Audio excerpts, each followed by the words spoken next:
photography all over Georgetown, about Georgetown. Please welcome Marshall.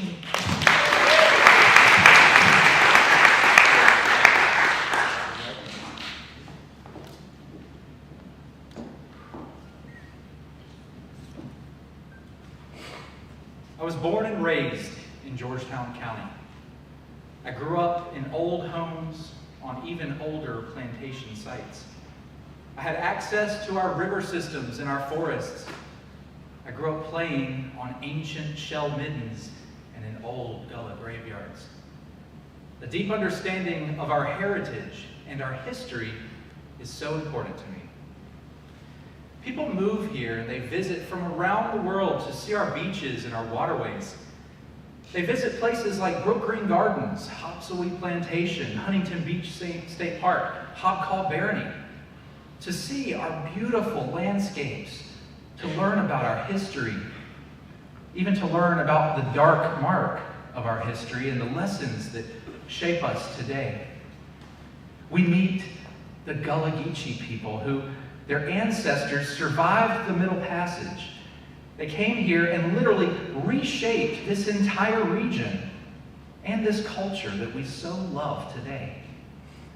Yet as a young boy, climbing in ancient oak trees, I often wondered, what was this land like before the first Europeans arrived on the scene? And who were its peoples? Let's go way back to 1521.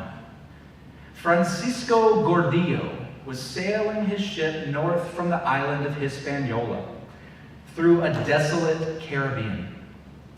For over 20 years, the Spanish Empire had been sending slave ships to the Caribbean islands to pillage and kill, to enslave the native Arawak and Taino peoples.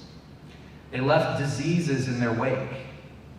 And by 1521, the Caribbeans were all but empty of native peoples and their society. Francisco Gordillo was under the command of Governor Luquez Vasquez de Ayllón, the governor of Hispaniola. He was tasked to explore the uncharted coastline north of La Florida. He met up with another Spaniard along the way, a captain under the name of Pedro de Quejo. These men knew each other, and they knew these waters well, for they were slave captains who had been capturing people for over a decade. Their goal was to find the place for a new colony, La Tierra de Ayllón, the land of Ayllón. They sailed for about 10 days through the Caribbean until finally reaching this coastline that we now call Carolina.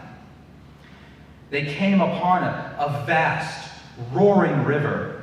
They named it the Jordan River, and we believe that this was the Santee. For at the time, this was before its headwaters were dammed. The Santee was a wild, raging river. Both North and Santee combined at the delta. This river brought minerals and nutrients from the mountains of the upstate down to the ocean and the coastline. This river pushed fresh water and nutrients for miles out into the Atlantic, which attracted marine life, great and small. North Atlantic right whales, seals, fish, crustaceans, shrimp, and people. The Spanish noted as they sailed north along the coast that every river system and every barrier island was populated. The peoples harvesting the bounty of this region, the food, and shipping it up the river systems to great cities that were located inland. According to Gordillo, the Spanish had great relations trading with these natives. We know that they made landfall in at least 3 locations. They left stone crosses to mark that they had been there. They gave the natives seeds and